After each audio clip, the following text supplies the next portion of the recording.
Monsieur le ministre de l'Éducation nationale et de la formation professionnelle, Monsieur le représentant adjoint de l'UNESCO, Monsieur le représentant adjoint du Fonds des Nations Unies pour la population, Mesdames, Messieurs, cadres du ministère de l'Éducation nationale, du partenariat national et international, je vous dis bonjour et bienvenue à cet atelier. Je vous dis bonjour.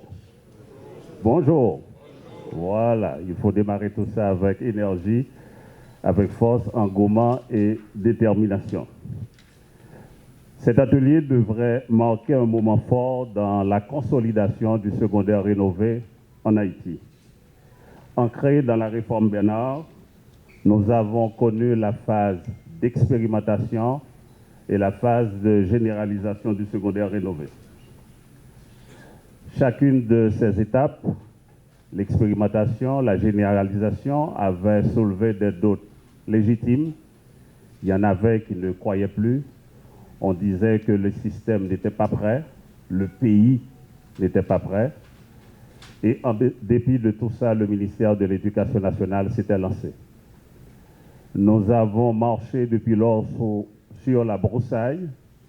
Le chemin s'est tracé et on a fait quelques kilomètres ensemble. Quand je dis ensemble, le ministère de l'Éducation nationale, les partenaires haïtiens nationaux et également les partenaires internationaux. Donc nous avons lancé la phase de généralisation.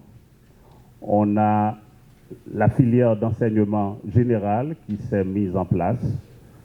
Et aujourd'hui, nous sommes là pour voir ensemble comment nous allons arrimer à la filière d'enseignement général la filière d'enseignement technologique.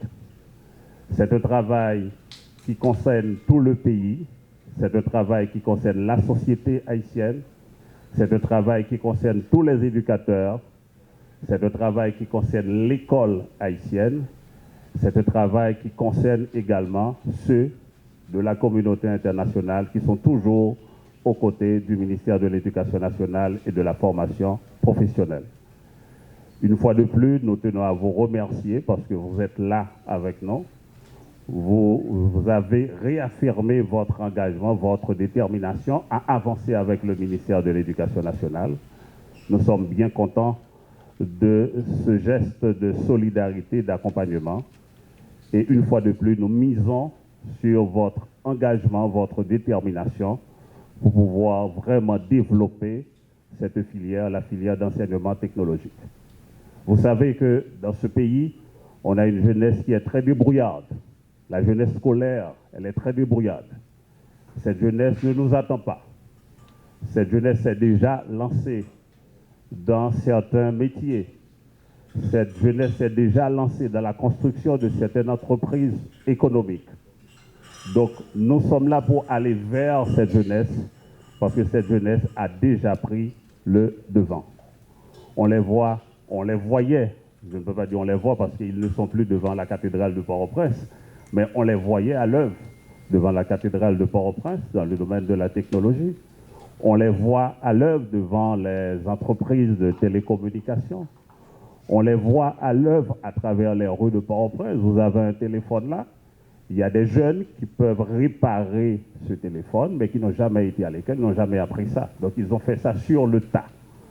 Donc ils ont déjà pris le devant et nous sommes là pour aller vers eux, mais de manière, je dirais, avec beaucoup plus d'intelligence, beaucoup plus de rationalité et avec des pas consolidés.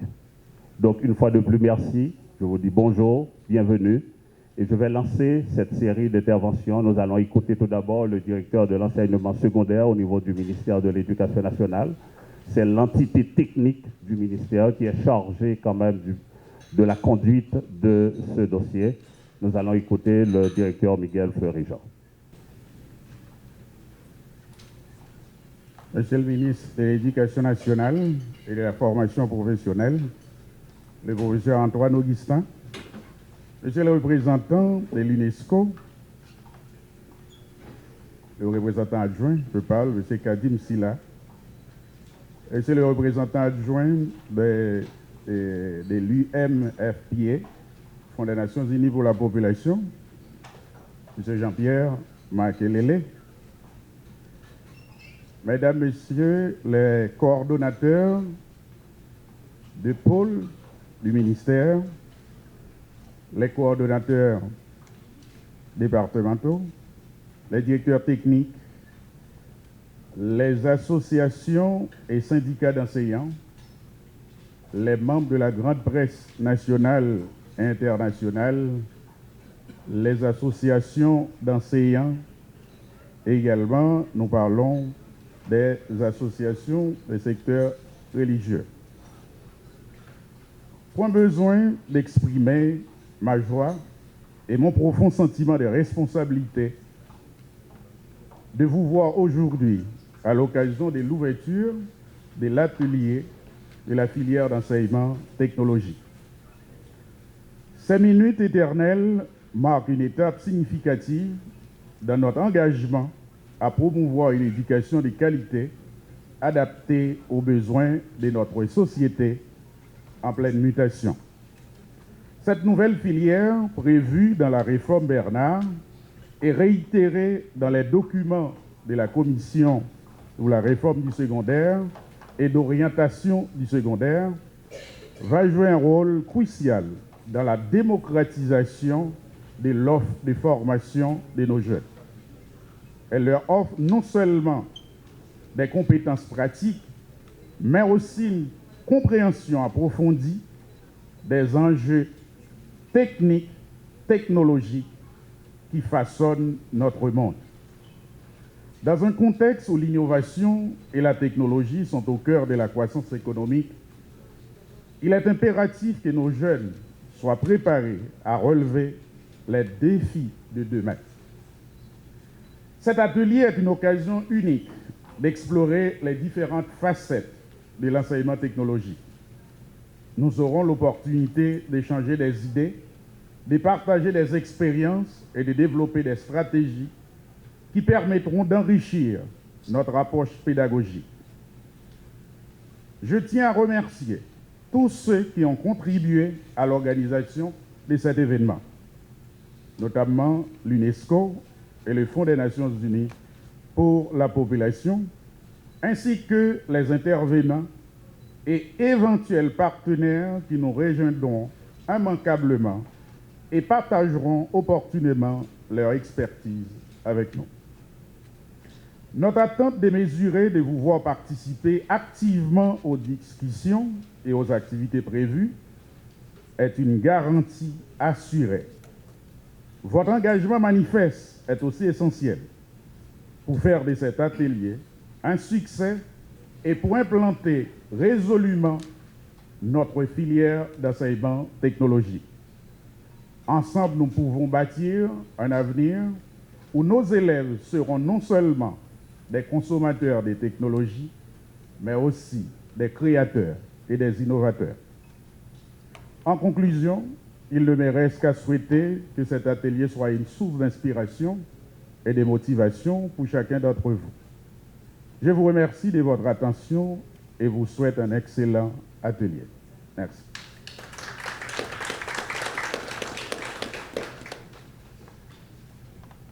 Bon, c'est une mauvaise habitude qui s'est installée chez moi. Je vais vous demander d'être plus généreux envers le directeur de l'enseignement secondaire qui pilote assez bien ce dossier pour le compte du ministère de l'Éducation nationale, mais autrement dit pour le compte de l'école haïtienne.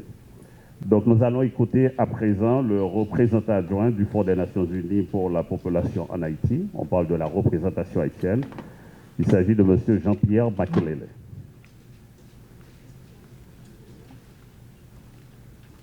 Excellences, Monsieur le ministre de l'Éducation nationale et de la formation professionnelle, Monsieur le directeur de l'enseignement secondaire, Monsieur le directeur général de l'Institut national de formation professionnelle, Monsieur le coordonnateur général du pôle enseignement et qualité, Monsieur le représentant adjoint de l'UNESCO et toute votre équipe, Messieurs, Mesdames, chefs d'autres agences du système des Nations Unies, ici présents et représentés, Messieurs et Dames les professionnels de l'éducation, chers membres de la presse, parlée, écrite, télévisée et en ligne, Mesdames, Messieurs, distingués invités, je me réjouis de votre présence à l'ouverture de cet important atelier d'élaboration du document d'orientation sur la filière technologique du niveau secondaire et tiens à féliciter le gouvernement de Haïti, en collaboration avec l'UNESCO et l'UNFPA, pour sa haute implication pour son organisation. Cet atelier cadre bel et bien avec le mandat de l'UNFPA à Haïti. En effet, le programme pays 2023-2027 de l'UNFPA à Haïti s'articule autour de 4 produits. D'abord, la protection sociale, y compris les services essentiels de santé reproductive, planification familiale et violences basées sur le genre, adolescents et jeunes et autonomie corporelle, préparation aux situations d'urgence et réponse humanitaire, données et dynamique de la population. En 2023, avec l'aide des partenaires de l'UNFPA, le ministère de l'Éducation nationale a accepté de travailler sur l'intégration de l'éducation sexuelle complète dans le programme scolaire, objet de notre atelier. C'est en grande partie le résultat du plaidoyer de l'UNFPA et de l'UNESCO pour convaincre le gouvernement de la nécessité d'introduire un module de l'éducation sexuelle complète dans le curriculum scolaire.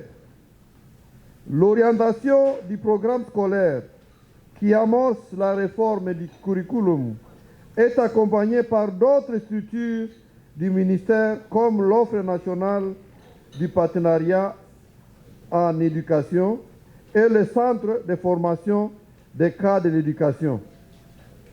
Des inspecteurs ont été sensibilisés sur l'importance de l'éducation sexuelle.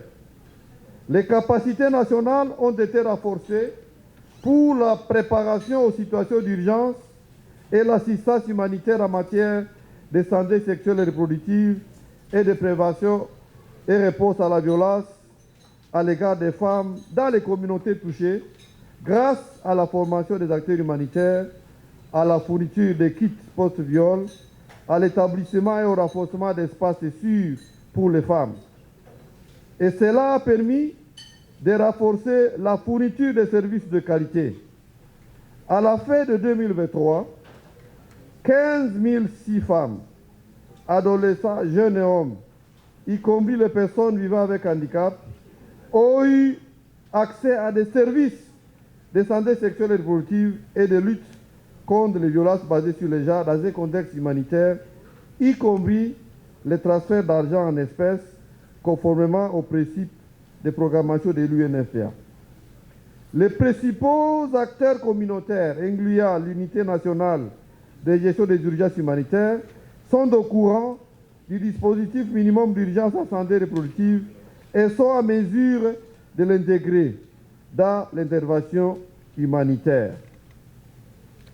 L'UNFPA œuvre avec ses partenaires pour une Haïti où chaque grossesse est désirée, chaque accouchement est sans danger et le potentiel de chaque jeune accompli. L'agence vise à réaliser l'accès universel à la santé sexuelle et reproductive et à réduire la mortalité maternelle en vue d'accélérer les progrès dans la mise en œuvre du programme d'action issu de la Conférence internationale de la population et de développement CIPD. Il s'agit à ce sens d'améliorer les conditions de vie des femmes, des adolescents et des jeunes en se fondant sur la dynamique des populations, des droits de l'homme et l'égalité des sexes. l'UNFPA continue à soutenir le système de santé à travers des stratégies visant à améliorer les prestations de services de qualité et appuyer la stratégie nationale de réduction de la mortalité maternelle.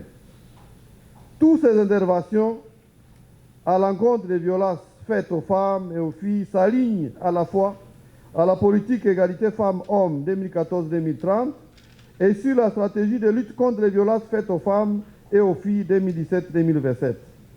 L'UNFPA en Haïti travaille en accord avec le nouveau plan stratégique conçu pour soutenir la réalisation des ambitions et des objectifs énoncés par la CIPD plus 25 et l'agenda 2030.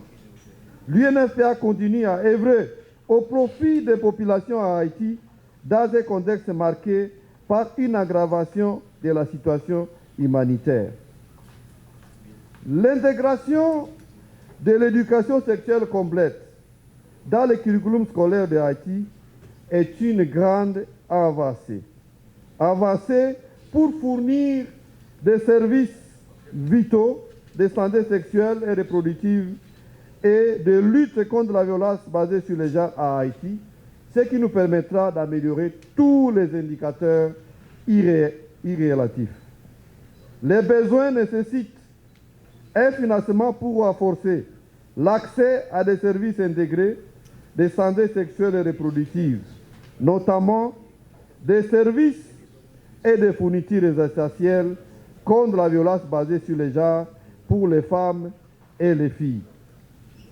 L'UNFPA et l'UNESCO réitèrent leur appui au gouvernement de Haïti et au ministère de l'Éducation nationale pour que ces rêves soient réalisés.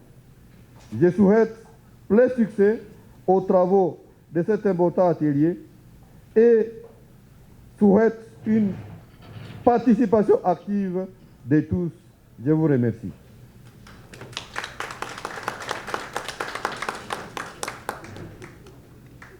On va rester toujours du côté des agences onusiennes.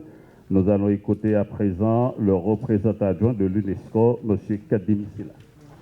Monsieur le directeur général de l'enseignement secondaire, messieurs les directeurs généraux et directeurs du ministère de l'Éducation nationale, chers honorables invités du secteur privé, de la société civile et des universitaires, chers journalistes, chers collègues, je voudrais rapidement, au nom de la représentante de l'UNESCO, vous souhaiter la bienvenue à cet atelier de réflexion sur un cadre d'orientation pour la filière technologique du niveau secondaire. C'est un honneur pour l'UNESCO d'être partie prenante de cette initiative, car nous sommes convaincus du rôle prépondérant que peut jouer la formation technique dans la transformation économique, le développement de l'innovation et de la créativité, l'insertion professionnelle des jeunes et l'inclusion sociale. La formation technique permet de répondre aux besoins du marché du travail, nous le savons, en formant des professionnels qualifiés dans des secteurs stratégiques tels que l'industrie, l'agriculture, les technologies de l'information, la santé, etc. Ces professionnels qui vont contribuer à accroître la productivité et la compétitivité des entreprises, ce qui favorise la croissance économique. Sur le plan de l'insertion professionnelle également, la formation technologique est un atout précieux pour le pays. Donc, mais concernant le contexte spécifique d'Haïti caractérisé par une population jeune, avec près de 54% de citoyens âgés de moins de 25 ans, la formation technique revêt une importance capitale. La structure démographique du pays offre une opportunité unique pour l'insertion sociale et économique des jeunes. Pour maximiser donc ce potentiel, il est crucial d'assurer une éducation de qualité à la population des jeunes désireux de se former. Ce potentiel démographique est immense, mais de nombreux défis demeurent. Le manque d'emploi, bien entendu, la violence et les conflits limitant les opportunités, les inégalités persistantes en termes d'accès à l'éducation, d'égalité de genre et de revenus, et dans le domaine éducatif, le faible taux de scolarisation, l'absence de programmes spécifiques et la faiblesse du financement public consacré au secteur éducatif. L'atelier sera l'occasion de consulter de nombreux acteurs d'horizons divers, le secteur public, le secteur privé, les universitaires, la société civile et les partenaires techniques et financiers pour ensemble réfléchir sur les formations les mieux adaptées pour accompagner les jeunes de 15 à 19 ans, les opportunités de reconversion et d'insertion professionnelle, les réformes nécessaires pour aligner l'éducation aux besoins du marché du travail et au profit des jeunes. Donc s'il semble important d'apprendre des expériences locales et internationales pour améliorer la qualité de l'enseignement technologique, il est aussi important d'aligner les programmes qui sortiront de cette consultation sur les standards internationaux tout en veillant aux besoins et au contexte spécifique du pays. Et dans cette perspective, je pense que les institutions telles que le BIT pourraient jouer un rôle d'aiguillage pour davantage orienter la réflexion sur les expériences internationales. Cette initiative apporte une dimension majeure à la réflexion déjà entamée sur le curriculum en intégrant la formation technologique qui ressort de toutes les études et de toutes les expériences internationales comme un levier essentiel du développement économique et social des pays. C'est le constat établi dans les pays émergents d'Asie, d'Amérique latine et d'Afrique, mais aussi dans les pays développés lors de leur phase de décollage économique. Donc la transformation du potentiel démographique en moteur de développement ne peut faire l'économie donc de cette réflexion sur la filière technologique qui promeut l'innovation et l'esprit de créativité indispensable à l'émergence économique et sociale. La volonté gouvernementale attestée par l'intérêt du ministre et le directeur de l'enseignement secondaire sont des gages de réussite de cette initiative. L'UNFPA et l'UNESCO réitèrent encore une fois leur soutien indéfectible à cette initiative et seront toujours disponibles à accompagner le ministère dans la transformation, en tout cas du secondaire rénové, en filière beaucoup plus pertinente au service des jeunes haïtiens. Je vous remercie.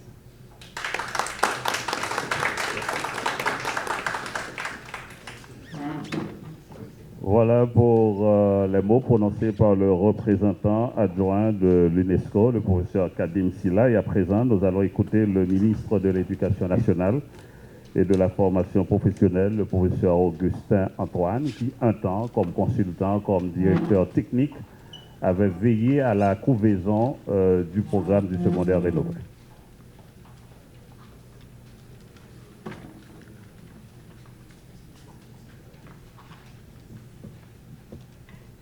Merci Son pour les propos d'introduction.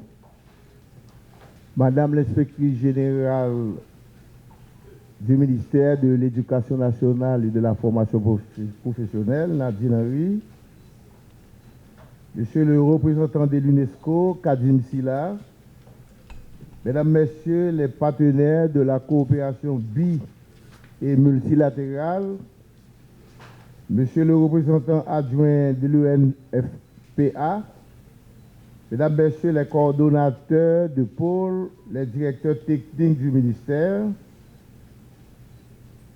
Mesdames, Messieurs les représentants des associations des syndicats d'enseignants, et je salue la présence de Mérilien, Mesdames, Messieurs de la presse parlée, écrite et télévisée, chers amis, lorsque la COMRES,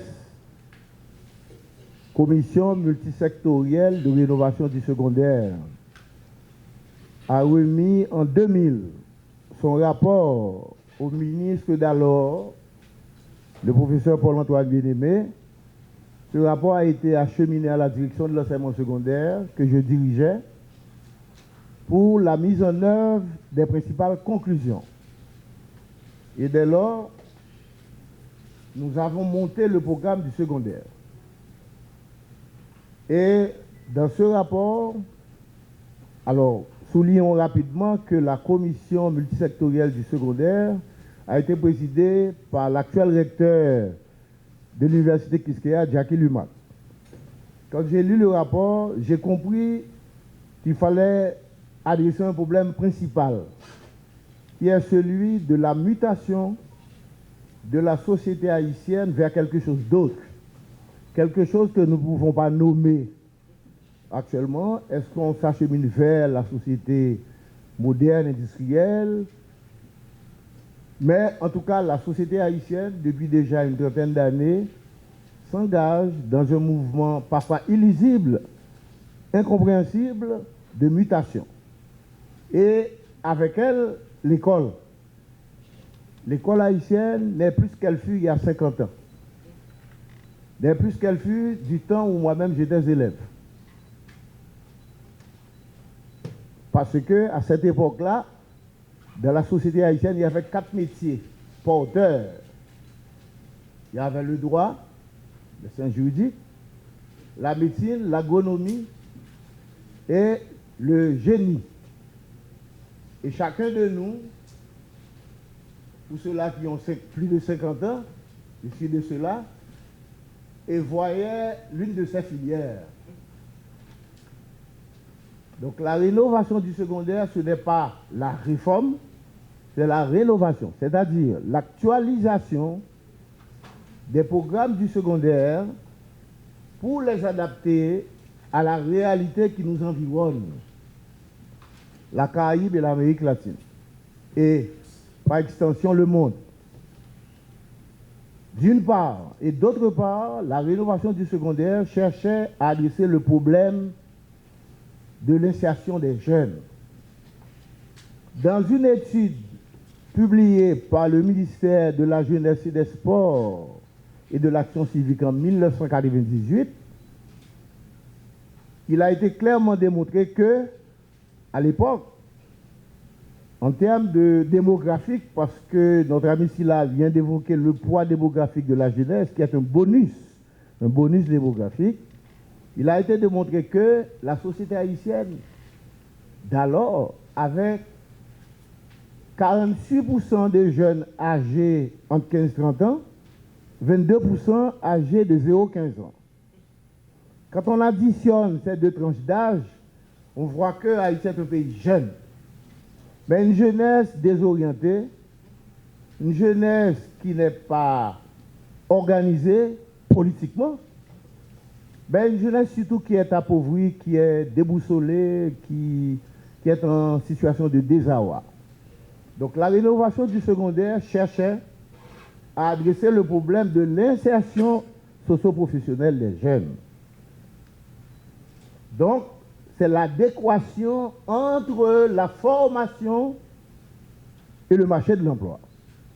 À la vérité, Haïti n'est pas une société où l'emploi est garanti.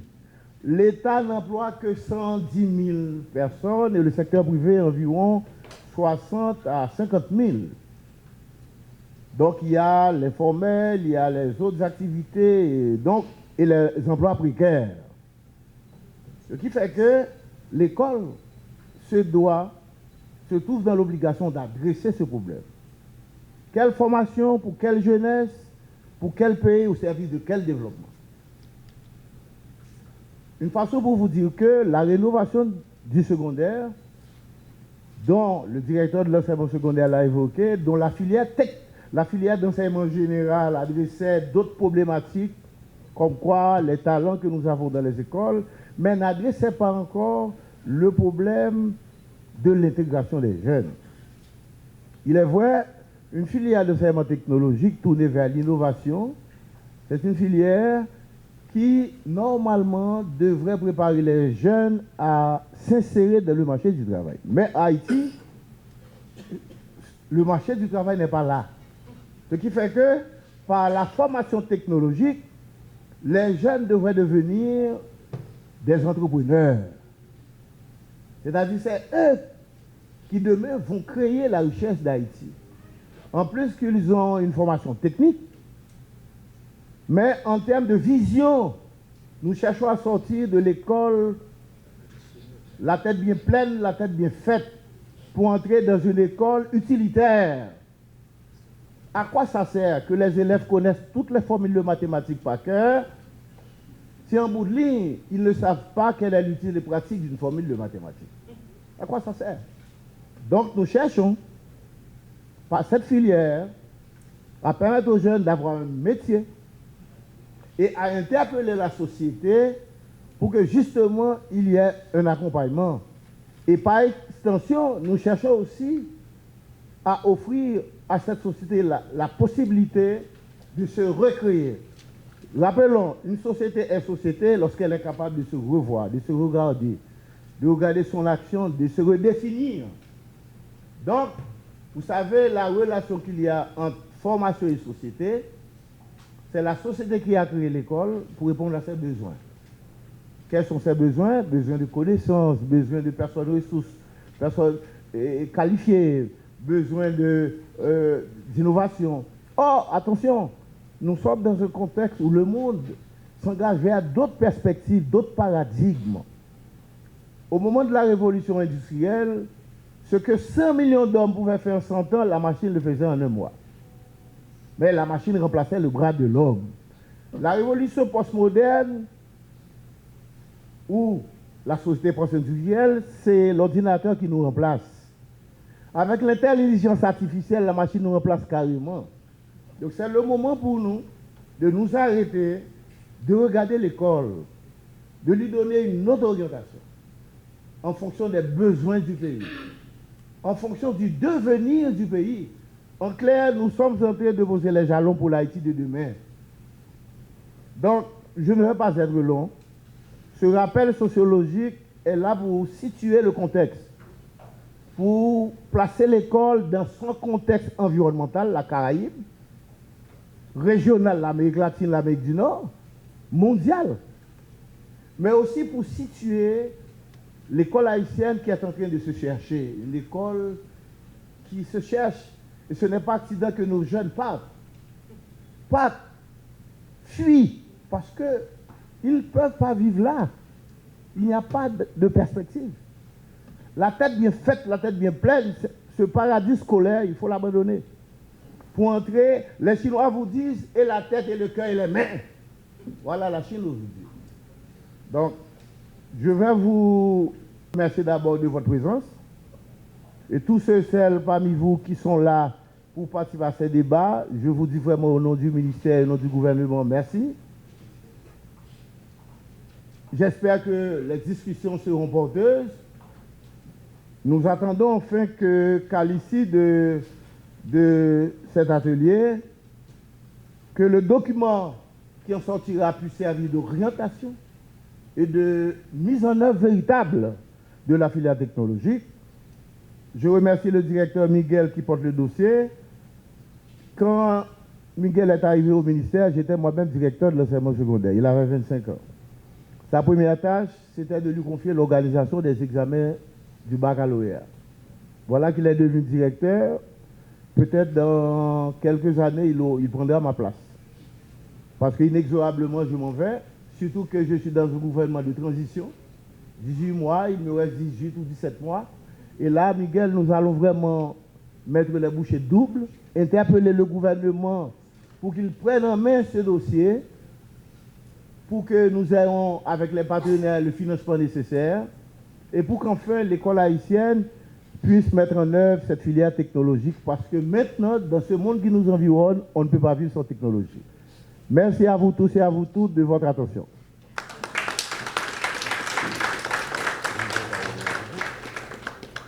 Ah oui, Ixon me rappelle qu'il me revient l'honneur de déclarer ouverts les ateliers.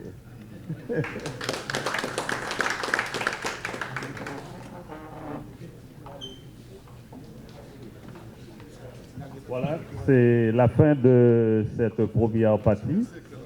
Donc, on a eu les interventions du directeur de l'enseignement secondaire, l'intervention du représentant adjoint de l'UNFPA, M. Jean-Pierre Makele, l'intervention également du représentant de l'UNESCO, M. Kadim Silla, et nous venons tout juste d'écouter le ministre de l'Éducation nationale, le professeur Augustin Antoine. Donc, on va observer la pause, ça va être la pause, le temps de faciliter la tâche au ministre qui a d'autres rendez-vous, d'autres activités.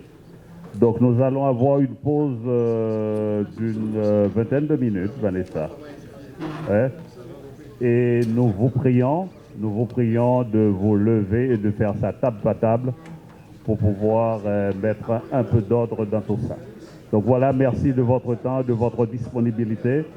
Donc on va observer la pause et on revient dans une vingtaine de minutes. Merci.